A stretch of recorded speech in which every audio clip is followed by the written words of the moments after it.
Olá, cursistas! É um prazer estar aqui novamente com vocês, continuando o trabalho com a disciplina Técnicas Secretariais 3. Mais uma vez, solicito que em nossas aulas vocês estejam munidos de papel e caneta para quando surgir alguma dúvida, anotarem e depois postarem no nosso fórum Tira Dúvidas. Esclareço a vocês que existe um fórum Tira Dúvidas para cada uma de nossas aulas. Então, postem as dúvidas no fórum pertinente à aula. E para que tenhamos um bom resultado, será necessária a dedicação de todos nos estudos e realização das atividades na sala virtual. Também é muito importante que vocês estudem toda a apostila. Vamos começar?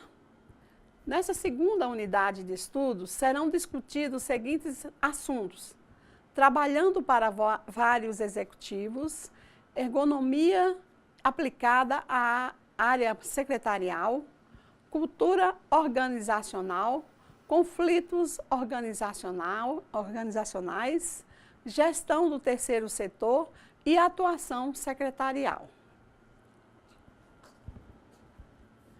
Iniciemos nossos estudos refletindo como é o desempenho do técnico em secretariado, atuando na empresa, trabalhando para vários executivos. Você já parou para pensar no profissional de secretariado, atendendo vários executivos ao mesmo tempo, no mesmo espaço? Com todas as atribuições do cargo, como realizar essa façanha? É mesmo possível desenvolver um trabalho nessas condições? O profissional de secretariado desempenha um papel mais estratégico nas organizações nos dias de hoje. Dependendo da empresa, o profissional em secretariado pode apoiar administrativamente vários coordenadores, supervisores, gerentes e executivos ao mesmo tempo. A tendência hoje em dia é de que o trabalho do secretariado atenda a vários executivos e muitas vezes até departamentos inteiros na empresa. Aquela função de mão única, secretário versus um chefe, está bem distante da realidade e geralmente fica para executivos de elevado patrimônio, onde as empresas também são maiores. Segundo Sabino, autora de vários artigos da revista Secretária Executiva, o profissional em secretariado, que antes era visto como um simples executor de rotinas, modifica sua participação nesses tempos de mudanças de gestão, tempos de um novo perfil. Como atua na prática esse profissional com esse novo perfil? O novo perfil secretarial é de um profissional comprometido com todo o empresarial, polivalente, negociador, programador de soluções, proativo, que tem postura participativa e profundos conhecimentos de técnicas secretariais com excelência. Então, como desenvolver esse perfil? Na empresa, os seus diretores e colegas sabem que você trabalha para várias pessoas. Seja claro ao mostrar que não pode fazer tudo, mas para todos o tempo todo sozinho e que precisa priorizar o seu trabalho da melhor maneira. Se você trabalha para um executivo sênior, suas necessidades provavelmente virão primeiro. Se deixar isso bem claro desde o início, a maioria vai entender. Você também precisa se comunicar diariamente com cada chefe. A comunicação deve ser bidirecional. Eles devem dizer o que precisam de você e o que está a caminho e se haverá um grande projeto que possa ocupar muito tempo do seu tempo. Você também deve dizer-lhes as mesmas coisas, o que você tem à frente, o que está ocupando muito o seu tempo e o que espera deles. Trabalhar para vários executivos é uma experiência gratificante, porém que exigirá muito desse novo profissional. Para obter êxito, precisará de uma dose extra de competência, organização, planejamento e, sobretudo, inteligência emocional, pois o profissional competente adquire credibilidade no seu trabalho e isso favorece a exposição das suas ideias. Para atuar com vários gerentes, são necessárias as seguintes atitudes: Visão atualizada. Para isso, é necessário que esse profissional se instrumentalize sempre com informações modernas, ou seja, constante aprimoramento e desenvolvimento contínuo. Conhecer a tecnologia de informação, ser gestora dentro do molde generalista, compreender as mudanças e os conflitos, procurando transformá-los. Diante de um mercado competitivo, onde as informações e o conhecimento fazem parte do perfil de qualquer profissional, e é necessário ter estratégia para enfrentar desafios. No entanto, surgem dúvidas com relação ao que fazer para se manter atualizado e acompanhar a velocidade das mudanças. Desse modo, como administrar tantas informações?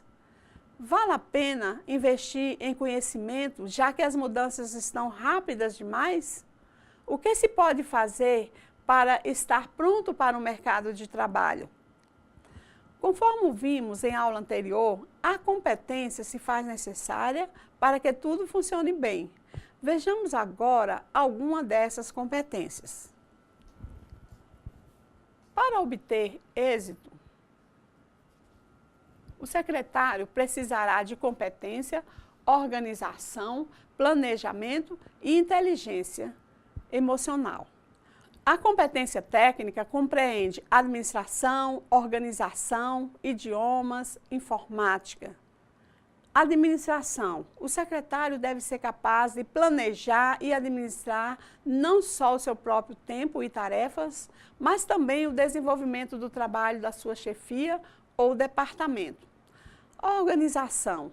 O secretário deve saber desenvolver sistemas de arquivos, preparar reuniões, viagens e eventos empresariais.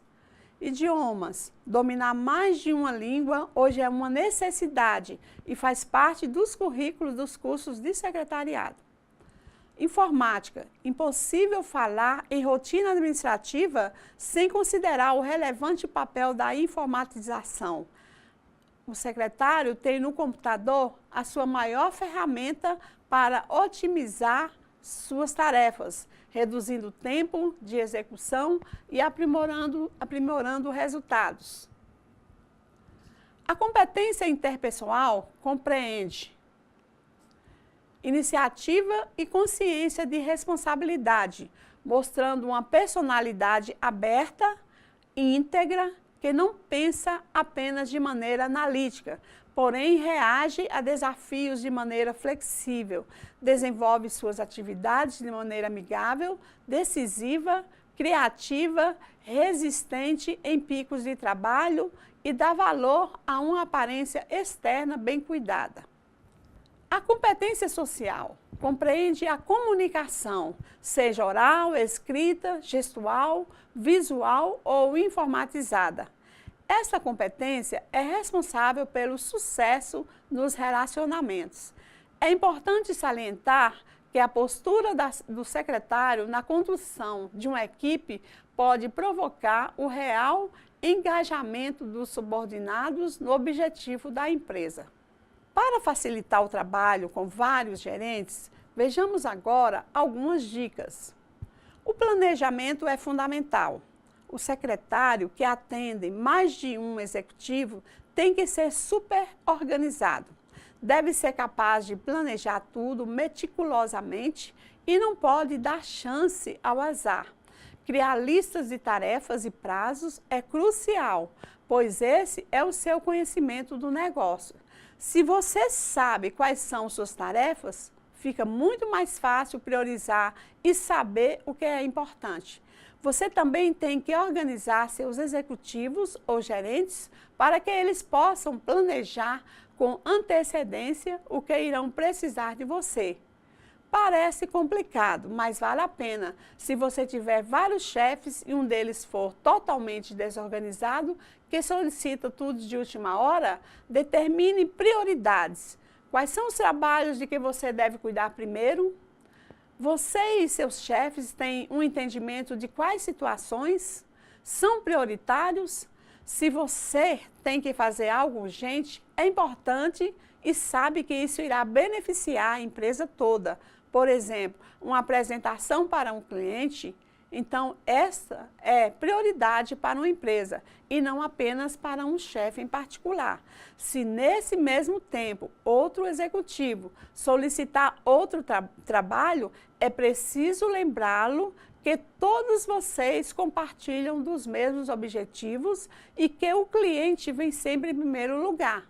Se algum deles tenta tomar todo o seu tempo, então você tem que oferecer uma solução para o problema, já que você é quem estará na melhor posição para dizer-lhes qual a sua carga de trabalho e quanto tempo de trabalho pode dedicar a cada um. Busque maneiras de economizar tempo, reveja seus métodos de trabalho, encontre tempo disponível, por exemplo, ao solicitar material de expediente, faça-o de modo coletivo para todos os executivos, evitando o desperdício de tempo no preenchimento de formulários desnecessários. Se a agenda levanta conflitos, confronte os executivos. Se caso esteja fazendo 2 trabalhos urgentes ao mesmo tempo e ambos precisam ser terminados no mesmo prazo de horas, tentar fazer os 2 ao mesmo tempo é o pior erro que pode cometer. Confronte ambos os executivos, explique a situação e deixe que eles decidam. Trabalhar para vários chefes pode ser muito gratificante e isso é algo que você tem que se lembrar o tempo todo. Seu dia pode ser muito diferente. Você se envolverá em diferentes projetos e nunca ficará entediado. Atenderá múltiplas personalidades e aprenderá a entender os diferentes estilos de trabalho. Conhecerá mais pessoas em sua empresa e será respeitado por sua capacidade de trabalho para mais de um chefe. Tudo isso, em conjunto, pode ser ótimo para você e sua carreira. O segundo item de estudo dessa unidade refere-se à importância da ergonomia na atividade secretarial e como ela poderá ser usada para melhorar a sua produtividade e qualidade de vida no trabalho. Um dos principais riscos encontrados nos mais diversos ambientes de trabalho e responsável por uma gama variável de doenças ocupacionais é o risco ergonômico. O ambiente de trabalho ergonomicamente incorreto é um causador importante do adoecimento físico e mental dos trabalhadores. Mas o que é ergonomia? Quais são as consequências advindas de um ambiente laboral onde o trabalhador é submetido a fatores de riscos ergonômicos? O que fazer para prevenir o aparecimento de doenças nesses ambientes? Apresentaremos a seguir alguns conceitos de ergonomia. Ergonomia é o estudo do relacionamento entre o homem e seu trabalho, equipamento e ambiente, e particularmente a aplicação dos conhecimentos de anatomia, fisiologia e psicologia na solução de problemas surgidos desse relacionamento. Ergonomics Research Society. Para o Wisner, ergonomia é o conjunto dos conhecimentos científicos relacionados ao homem e necessários à concepção de instrumentos, máquinas e dispositivos que possam ser utilizados com o máximo de conforto, segurança e eficiência. Abordagem interdisciplinar da ergonomia. A ergonomia não é uma ciência isolada. Para se desenvolver, busca subsídios entre outras áreas, cujos profissionais contribuem para que haja maior qualidade de vida no trabalho sob os aspectos ergonômicos. Não há um profissional específico para lidar com os problemas e soluções no campo da ergonomia. Esse trabalho deve ser desenvolvido por uma equipe multi- e interprofissional na abordagem dos problemas e das soluções ergonômicas no trabalho.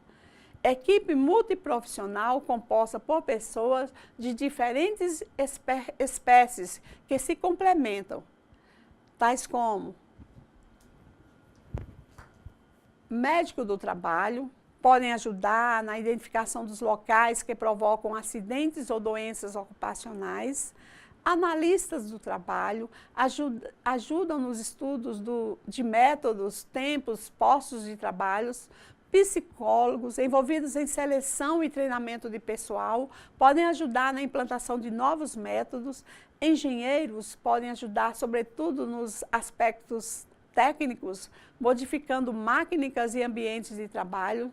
Designers ajudam na adaptação de máquinas e equipamentos, projetos de postos de trabalho e sistemas de comunicação. Enfermeiros podem contribuir na recuperação de pessoas prejudicadas ou acidentadas no trabalho. Administradores contribuem no estabelecimento de plano de cargos e salários mais justos que ajudam a motivar os trabalhadores.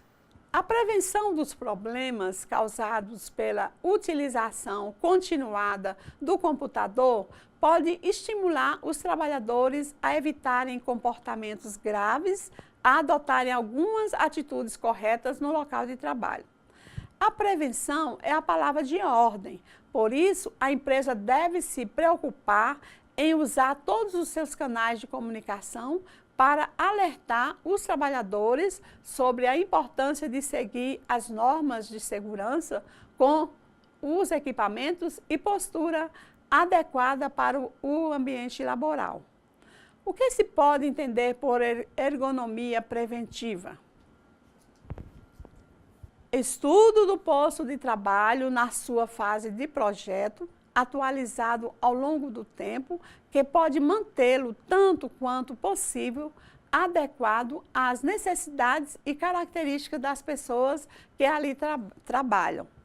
Não devemos nos esquecer da importância de manter os processos de trabalho sempre muito bem organizados, pois a desorganização pode também causar diversas patologias. Os ritmos excessivos e acelerados, a postura rígida, a ausência de intervalos entre as atividades, a falta de liberdade do trabalhador, além da pressão por resultados, são fatores que contribuem bastante para o surgimento de lesões cognitivas. Passaremos a recomendar alguns cuidados gerais importantes para seu ambiente de trabalho que influem na sua saúde e produtividade profissional. Iluminação. Para evitar reflexo, as superfícies de trabalho, paredes e pisos devem ser foscas e o monitor deve possuir uma tela antirreflexiva. Evite posicionar o computador perto de janelas e use luminárias com proteção adequada. Cores. Equilibre as luminâncias usando as cores suaves em tons mate. Os coeficientes de reflexão das superfícies do ambiente devem estar em torno de 80% para o teto, 15% a 20% para o piso, 60% para a parede, parte alta, 40% para as divisórias, para a parede, parte baixa e para o mobiliário. Temperatura. Como regra geral, temperaturas confortáveis para ambiente informatizado são entre 20 e 22 graus centígrados no inverno e 25 e 26 graus centígrados no verão, com níveis de umidade entre 40% a 60%. Acústica. É recomendável para ambientes de trabalho em que exista solicitação intelectual e atenção constante. Por esse motivo, recomenda-se o adequado tratamento do teto e paredes através de materiais acústicos e a adoção de divisórias especiais. Humanização do ambiente. Sempre que possível, humanize o ambiente, plantas, quadros e quando possível, som ambiente, estimula a convivência social entre os funcionários. Muitas empresas que estão adotando políticas nesse sentido, vêm obtendo um aumento significativo de produtividade. Lembre-se porque o processo de socialização é muito importante para a saúde psíquica de quem irá trabalhar.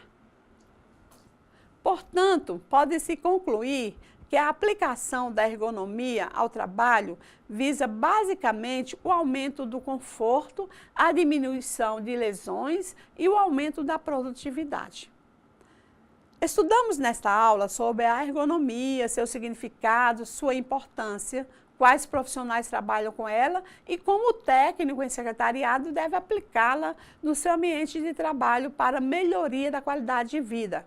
Vamos agora para o terceiro item dessa unidade, que refere-se sobre o significado de cultura organizacional e suas implicações no ambiente de trabalho, destacando a importância desses conhecimentos para o profissional em secretariado.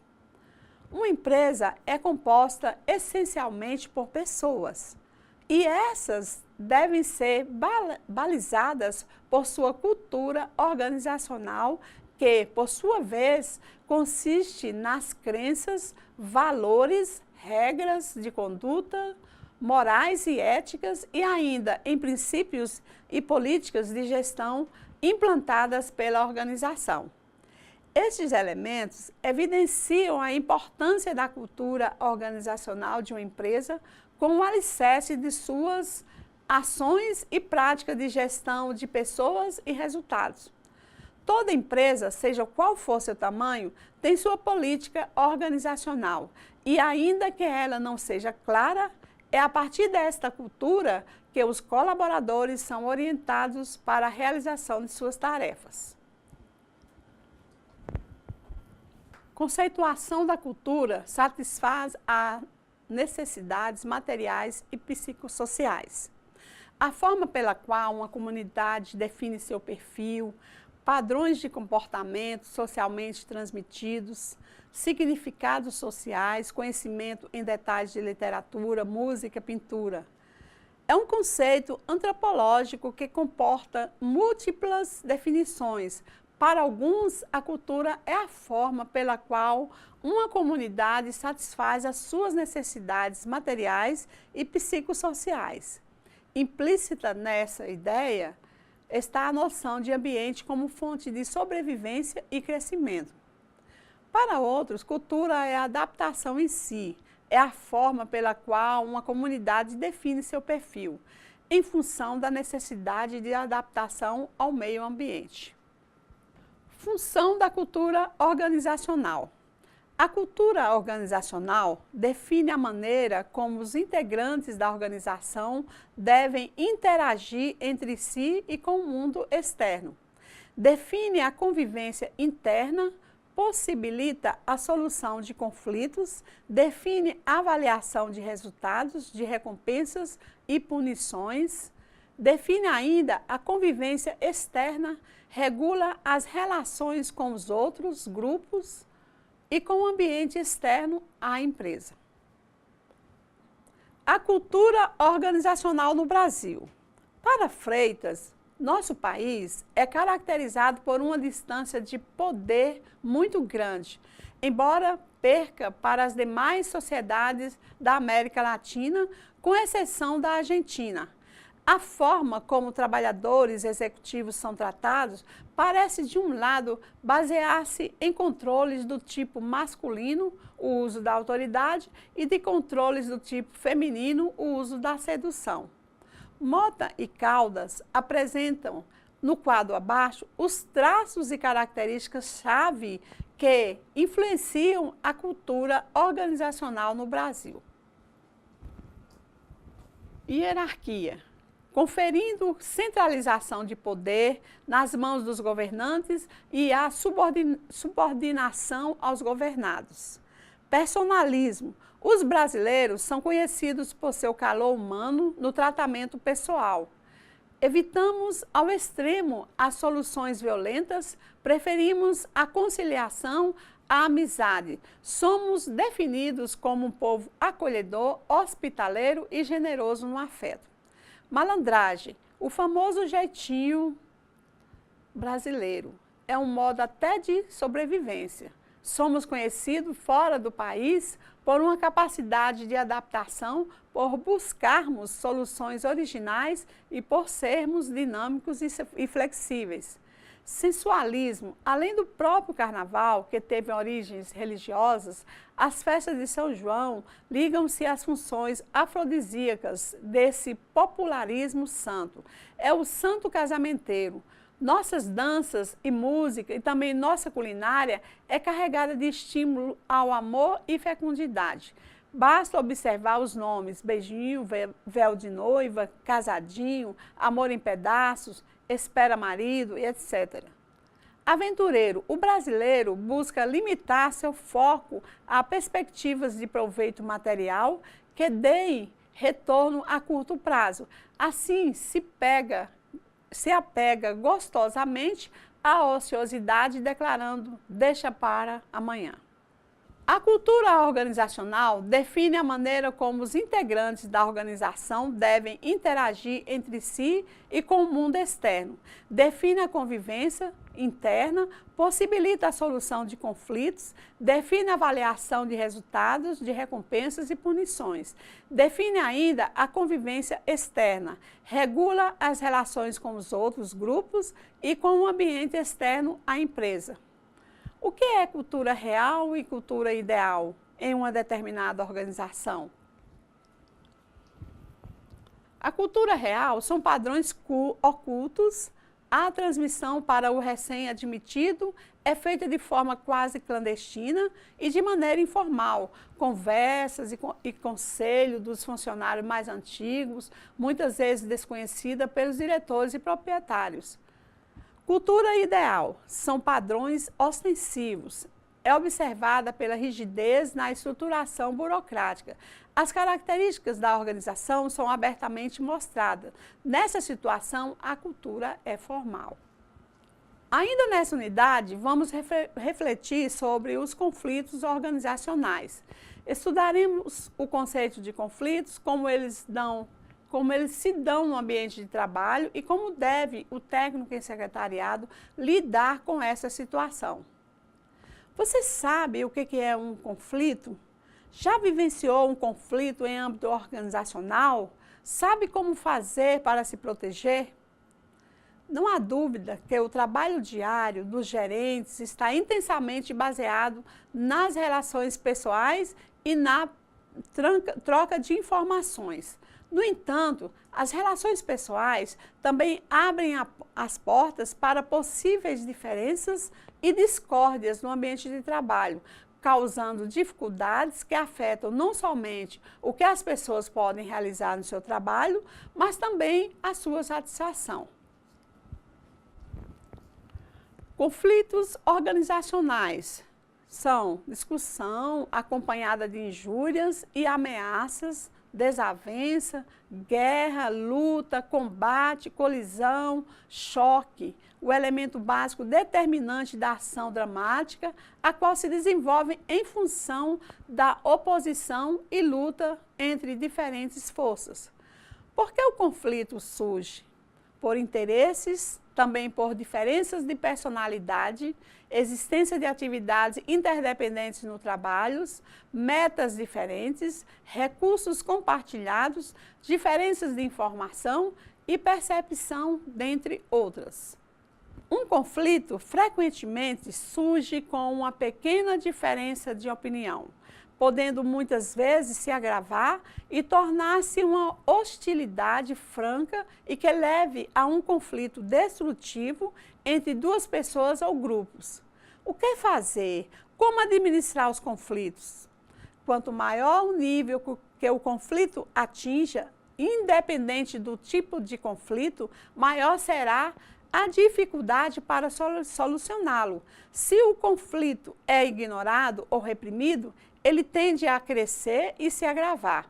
Porém, se ele é reconhecido e são tomadas ações construtivas, então ele pode ser resolvido mais facilmente, podendo inclusive tornar-se uma força positiva para a mudança. Modos distintivos de administração dos conflitos. Existem 4 modos distintivos de administrar conflitos. Acomodação, instrumento para manipular o conflito. Quando os problemas são encobertos, não se resolvem por si mesmos, se agravam quando não se toma nenhuma atitude. Dominação, o ceder levado ao extremo. Em algumas sociedades, a aceitação do poder é algo mais aberto, não existindo grandes restrições a que se utilize o de maneira intensa e às vezes até radical. Na dominação, uma parte impõe a sua solução preferida, pois ela tem o poder. Uma restrição da acomodação é o fato da situação ser ignorado, podendo piorar. A resolução do conflito pode ser rápida, porém insatisfatória. E, além disso, a derrota pode ser interpretada como uma humilhação e a futura cooperação entre as partes envolvidas pode ser ameaçada. Compromisso. Cada um cede um pouco a fim de resolver o conflito. O compromisso pode resultar em soluções que satisfaçam, pelo menos em parte, o interesse original por trás do conflito. Solução integrativa de problemas é mais favorável, pois oferece a esperança de satisfazer completamente a ambas as partes. Vejamos agora algumas fases para a solução de conflito. Identifique a causa do problema.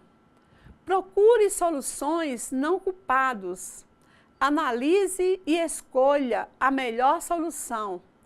Durante todo o momento, mantenha um clima de respeito. Aperfeiçoe a habilidade de ouvir e falar, compreendendo o que ouve e sendo claro na transmissão da sua mensagem. Se coloque no lugar do outro. Seja construtivo ao fazer uma crítica. Procure a solução ganha-ganha. Haja sempre no sentido de eliminar as causas do conflito. Quando estiver errado, reconheça. Não varra os problemas para debaixo do tapete. Agir com resiliência. O desafio para os administradores modernos e líderes é fazer dos conflitos um aspecto menos estressante e tentar, ao máximo, os efeitos positivos. Em toda e qualquer organização, sempre haverá divergências de interesses. A chave é lidar com essas divergências da melhor maneira possível, gerando uma competição sadia entre todos os envolvidos. Chegamos ao final dessa unidade. Por favor, cursistas, na página virtual, consultem o caderno didático e façam uma análise de tudo que foi citado aqui. Lá você vai encontrar também a atividade prática que precisa ser iniciada. Um forte abraço a todos e até logo!